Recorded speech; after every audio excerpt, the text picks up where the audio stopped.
Bonjour et bienvenue au lycée Jean Guéhenno de Fougères, en section optique de lunetterie. Nos capacités d'accueil sont de 30 élèves en seconde, 30 élèves en première et 30 élèves en terminale. Sachant que toutes les activités professionnelles sont en demi-classe, soit 15 élèves, ce qui permet un suivi individualisé. Pour suivre la formation, trois possibilités. Soit vous êtes en troisième et vous ferez une seconde, une première, une terminale. Soit vous êtes en seconde générale ou en phase de réorientation, vous ferez une première et une terminale.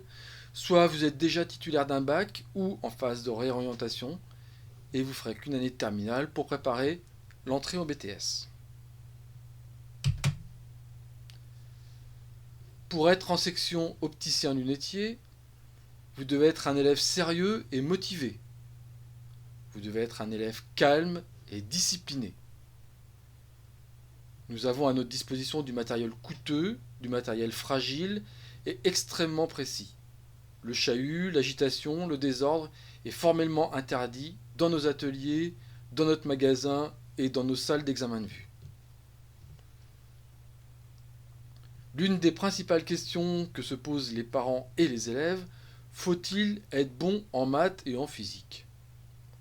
La réponse est effectivement, c'est préférable.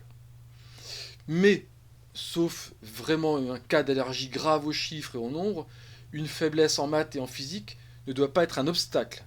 On propose des modules de remise à niveau et les critères essentiels pour venir chez nous sont l'envie de réussir et la motivation.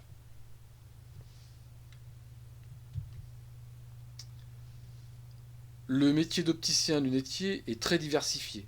On passe de commercial au paramédical, on devient technicien, voire micro-technicien.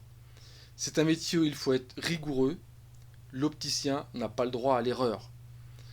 Un défaut sur un équipement peut avoir des conséquences très graves. Il faut toujours garder à l'esprit la définition de la qualité, aptitude d'un produit ou d'un service à satisfaire totalement les attentes des utilisateurs. Le métier de commercial est directement lié à la vente. L'opticien doit conseiller un choix de monture. L'opticien doit choisir des verres, choisir des traitements adaptés aux défauts visuels du client. Il doit être capable de rédiger un ou plusieurs devis conformément à la réglementation. Il doit être capable de gérer un magasin. Il doit être capable de gérer une équipe. Il doit être capable de mettre ses stocks à jour. Il doit être capable de proposer de nouvelles collections et d'avoir l'attractivité de son magasin.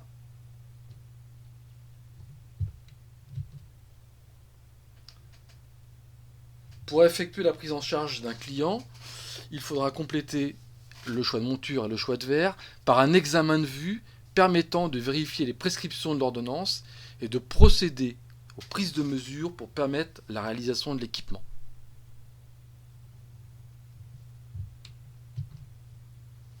Intervient alors le côté paramédical du métier, avec tout d'abord le décodage d'une ordonnance. Je répète, pas d'erreur possible pour l'interprétation d'une prescription.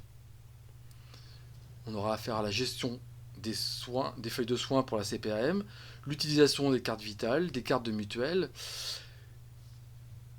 de la demande de prise en charge par la mutuelle, sans oublier qu'un examen de vue est un acte paramédical réalisé dans des conditions très spécifiques, respectant les règles de sécurité visuelle et d'hygiène oculaire.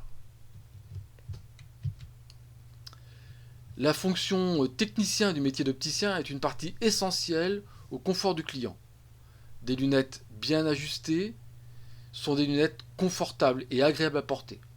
L'opticien doit savoir réaliser un équipement sur une machine automatique, doit mesurer ou contrôler les puissances des verres, doit savoir axer et centrer les verres, doit rhabiller et ajuster une monture en fonction de la morphologie du visage du client. Beaucoup de paramètres pour un confort optimum.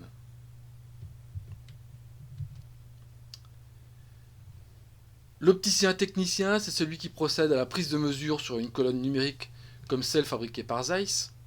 C'est celui qui ajuste les lunettes. C'est celui qui réalise les équipements.